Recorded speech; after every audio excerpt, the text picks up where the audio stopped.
Um, this is also related to the debate, but one thing your opponent tried to go after you on was taxes and fees.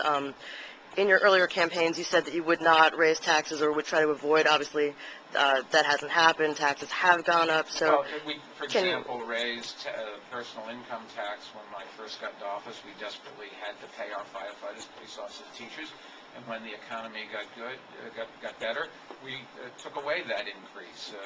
If you remember, we tried to cut taxes, and we did for a number of years on the middle class with the property tax rebate. That's another form of we taxed the big landlord owners and didn't want to raise taxes for the individual homeowners, the 1, 2, 3 family houses. The law required you to raise everybody, so we had the law. We had another law passed that let us give back the increase, basically, for the smaller homeowner. And you know, taxes are a necessary evil. The issue is, the first thing with taxes is you've got to run government as efficiently as possible so people are getting whatever services we provide without any waste. The second thing is you can't do everything in this day and age, and we've got to decide which services that we are going to do and provide and which ones we aren't. That's just a fact of life, and I've always thought that taxes are a disincentive to hard work and certainly a disincentive to have jobs in the city. You just can't go and after what the state did with raising taxes on what a lot of people who own small businesses in the last budget fix, and after they passed the mobility tax, which we do need the money for the MTA. I'm not opposed to that. But if you were to raise taxes again on small business owners, you could see a lot of them just not being able to stay in business or even leave, and that's not good. This is a kind of an environment, an economy where we need jobs. There are environments when there's plenty of jobs and people are making a lot of money, and you can have a different tax policy during that kind of an economy than today. But nobody's ever in favor of having higher taxes, but the effect of higher taxes are very different depending on the economy.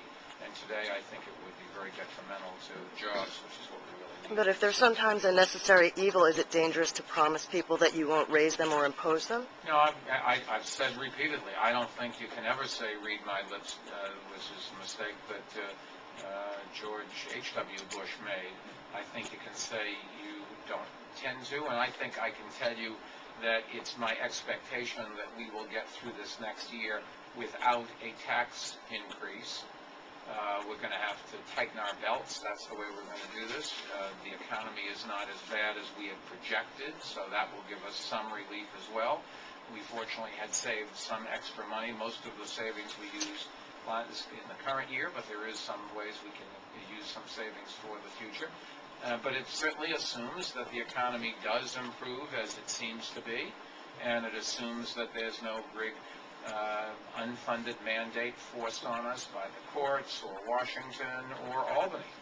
So nobody can ever predict the future, but I do believe at the moment, with some real serious focus on tightening, and as you know, we really have cut something like $8 billion out of spending over the last few years. We've reduced the amount we spend each year. We've prepaid some interest. We've put money, $2 billion away for health benefits. If you add those numbers up, it's something like $8 billion. We know how to run government efficiently, and we know how to, each agency, I think, knows when the mayor calls and says, you got to cut some more. They know we're serious about it. They're going to have to do it. And I think that the commissioners and our city agencies are intelligent and responsible, and will do what we ask them to do. But that's where our focus is going to be. But you're quite right. Nobody can for 100% predict the future, and it's a mistake to guarantee anything. I can tell you this. My first priority is keeping the city safe. My first priority is making sure we don't go back to the 70s. People don't remember how bad things were in those days. And if you go back there, you can't really recover. It can take decades to recover. So we are not going to walk away. When you walk down the street, you should not have to look over your shoulder. When you call for a fire truck or an ambulance, it should come. When your kid goes to school, they should get a well-paid, competent, well-trained, hard-working teacher at the front of the room. Those are things that that the public has come to expect and deserves. That's their right, and that's why government exists, and we're going to make sure we do that. That's our first priority. But then how you pay for it, I think you can do it. My expectation is, as I said last night, you will not need new taxes for fiscal year 2011, although that assumes that things that we haven't forecasted don't occur. Our forecasts for this year so far have been pretty accurate. In fact, we are running our tax revenues running slightly ahead of what we had projected, unlike the state that is where it's running way behind what they projected. Now, their projections were very different than ours, if you remember.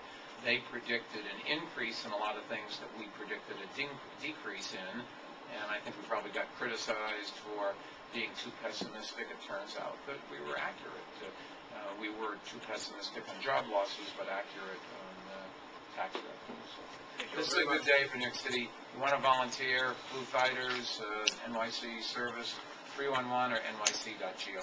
Thank you.